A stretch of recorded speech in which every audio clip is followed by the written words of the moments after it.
Hey YouTube, what up? Jujubear here, welcome back to the channel. We're playing a 2v2 Ardiaei versus Pergammon and honestly can't remember, and Egypt.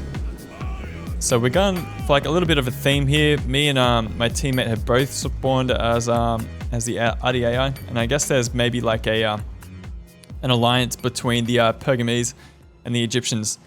So what have we done? What have we done? My teammate here, let's go look at his build. He's got Illyrian Marines up the front. Wait, 3 of them. And yeah, 3 Illyrian Marines and 4 Illyrian hoplites. He's got out in the flanks Illyrian Marines, 2 more of them. Mercenary Axe Warriors, 1, 2, 3, 4 of them. He's got Mercenary Peltasts, 3 of them. And an Illyrian Noble Hoplite General, and 3 Tarentine Cav. Now, the Pergamese player has brought Tarentine Cav, 2 Light Horse, 3 Galatian Swords, 2 Pick Peltasts, 1, 2, 3, 4 Slingers, and a line of Agema Spears, and an Agema Spear General. Wow, no Cav. Yep. Well, I mean Light Horse, but they're not Cav, they're rubbish. So... My opponent over here has brought light cav as well. 2 of them, 1 citizen cav. Sobek cultists, Ptolemaic cav, big threat. Pikemen up the back, 3 of them. And it looks like 3 mercenary cretins. 2 light peltasts out in this flank, and a thorax swordsman. So, I mean, yeah. You probably know what I'm thinking. I don't know. But whatever, like, I like to bring these battles. I know they're not like the most... competitive, crazy, you know, different ones, but I really like to bring these kind of battles because they're fun to play. They might be fun to watch. You get situations that you can really show off the strengths and weaknesses of different units. So, hey, look, there's some units over here as well. 2 light cav and a citizen cav from the Egyptian. So I definitely don't have any kind of cav advantage over anybody. Neither does my opponent either. But then again, the Pergamese player doesn't really have any cav. So it's just the Egyptian at the moment who's got any cav at all in the form of this Ptolemaic cav. These Cretans are going to be a very big threat to me. And at the moment he's firing on my slave slingers, which is okay with me. These slave slingers have a pretty decent block chance. They're very cheap. And it looks like I'm just firing on these light cav for some reason. So as long as he's wasting his ammo on my slave slingers, I am happy. I'm okay with that. My Illyrian... Oh yeah, let's go through my army here. What have I got? Illyrian Noble Hoplites, 1, 2, 3, 4, 5 of them. I've got 1 up the back there as well. 1 Mercenary Celtic Warrior, and 2 Illyrian Marines right up the back. Over here we've got 3 Illyrian Spearmen, very cheap units, and 3 Mercenary Axe Warriors. 2 Illyrian Marines over here, and a Slave Slinger. So what I'm hoping to do is kind of use this flank to overwhelm and collapse in on my opponent. So with no cav, I'm probably going to have to rely on these guys pretty well to do the job. So just holding his cav at bay with my Illyrian Marines. And I have gotten into combat with his Thorax Swordsman over here with the Mercenary Axe Warrior and an Illyrian Spearman. So with the help of his Light Peltas, he has managed to destroy this 1 Illyrian Spearman.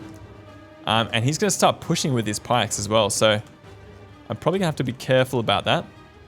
My teammate over here is just formed up and doing a bit of stare-off match, probably playing around with the Tarentines. Actually, is that... What is that? No, it's just a light cav. Thought maybe he's hiding like a chariot or something. So, down 1 Spearman already. Though that's okay with me. These light peltasts are wasting their ammo on a very cheap unit like that. Over here though, this is not good. I'm getting my units caught on the end of these pikes. So I'm going to have to pull back at some point. Though my units have got enough time to fire their precursors into these pikemen here. So at this point, my slave slingers are going to have a good time firing into these pikemen. And I've also got these Marines that are getting some nice shots in there as well. At this point, I'm getting my Mercenary Axe Warrior cut up by one of these Cretan archers. So if I had cav, this would be the perfect opportunity to just get in here and just wreck like 3 different units. That would have been perfect, but of course I didn't have the cav to bring, so it's kind of unfortunate. Again, I've lost another Illyrian Spearman, that's okay.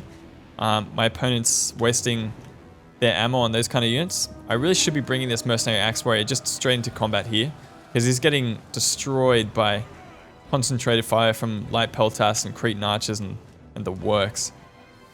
So definitely not a great job for me. I noticed my opponent's kind of sneaking around with these units at the back. Gonna have to make sure he stays away from my slave slingers.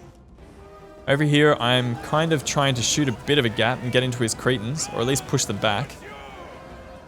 Yeah, here we go. But I am getting some fairly nice shots into the flank of this Thorax Pikeman. So, all in all, like it's okay. Like it's working out all right for me.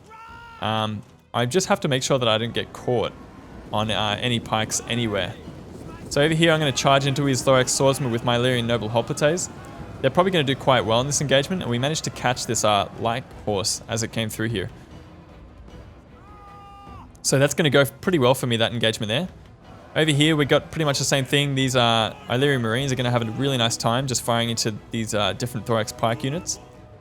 My opponent's bringing in his units to come in here and destroy our Illyrian Spearmen and try and get into my Slave Slingers. So at one point, I'm going to have to bring my General back to defend my Slingers. And he did pretty much, you know, destroy that Illyrian Spearman straight off the bat. So at this point, I can probably bring my Illyrian Spearmen around to just throw some javelins at these Thorax Pikemen.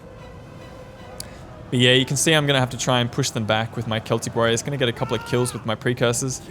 These Illyrian Marines are going to probably... I think they're out of javelins actually, yeah. So they're just going to catch a couple of units, get a couple of kills, but chase them off eventually. These Noble Hoplites killing a whole bunch of cav. I don't know when that happened or how that happened. But yeah, you can see my Noble Hoplites down to 66 men. It looks like they're kind of being surrounded at this point. I really should put them into Hoplite. Yeah, here we go. Hoplite wall. Just chuck them in. Probably a little bit too late, because they're being flanked by these Thorax Swordsmen. There's two of them there, and a light horse. Over on this flank, we pretty much mopped them up, but these Mercenary Axe Warriors have just been destroyed under a hail of javelins from these light peltasts. So my micro is pretty slow. I really should be getting these kind of units in here. Oh no, look what I'm doing. I'm actually being clever. Getting some nice rear shots into these Thorax Pikemen. So, freeing up another Illyrian Noble Hoplite. I got these Illyrian Noble Hoplites in combat with Sobek Cultists. These guys are pretty fearsome, but they're not very good in melee combat. I mean, they can be used to quite good effect if you're trying to do like a scare army with the Egyptians, but after a couple of patches, they're not as useful as they used to be. So yeah, gonna definitely defeat those guys pretty... Well, I say that, but they took a lot of losses, my Illyrian Noble Hoplites. Anyway, he managed to destroy one of my Noble Hoplites. I'm going to get into here with my Illyrian Marines. My opponent's going to get a very nice rear charge into the flank / rear of my Illyrian Noble Hoplites. These guys are very heavy, and they have some pretty incredible armor. I think it's one of the highest of any Hoplite in the game. 115. Really good stuff there. Again, over here, we're going to try and finish off a couple of his peltasts. I've got my Slave Slingers that just caught them. Just hold them up for a little bit while my Celtic Warriors do a number. Finishing off a couple of different skirmishes around the place. So it looks like I've wrapped up the Egyptian pretty handily. After being patient with the pikes, I think it paid off. What's happening? Okay, so yeah, here we go. These are light cav getting into the mercenary peltast, getting a couple of kills there as well. 37 so far, but it looks like he's able to pull around another peltast and get some nice shots in. Good stuff there. It looks like he's about to finish off these Agema spears as well. They're going to take a long time to chew their way through, especially using units like Illyrian Hoplites and Illyrian Marines. It's going to take a long time. He really should be pushing hard with his Mercenary Axe Warriors, really. What's happening over here? We got Mercenary Raiders. Oh, peltasts. Coming up against Pick Peltasts. They're going to get destroyed. These Pick Peltasts are actually fairly good units. Melee attack 28, weapon damage 37 or 36. 1824, charge bonus 12. Melee defense is the same. Armor is the same. Though the health and base morale is way better on the Pick Peltasts. That's cool. I like this little engagement. It's nice. So it looks like the Pergammese units are starting to break. And it looks like the Ardiaei are going to be the winners across this battle here. I'm going to put it into fast forward just while we mop up some of the last units. Good stuff. Pulling down the Ptolemaic Cav General. Close victory. Yeah, with this kind of army, I mean, it's hard to guess what you're going to come up against the Egyptians. I mean, the Pergammese are a little bit less flexible in that their only real tools are the Galatian swords and the Hippeus lances. That's pretty much going to be their only real threat. But the Egyptians are pretty hard to kind of guess what they can bring. I mean, this army wasn't the best, but I didn't expect a build that relies so heavily on pikes. And if you've got cavalry, or if you've got pikes, sorry, you can't really expect to get around the flanks and surround your opponent because you're going to have to defend all your skirmishes and defend the rear of your pikes. So, but anyway, thanks guys for the game. This is Jujubear signing out. We'll see you guys next time. Peace.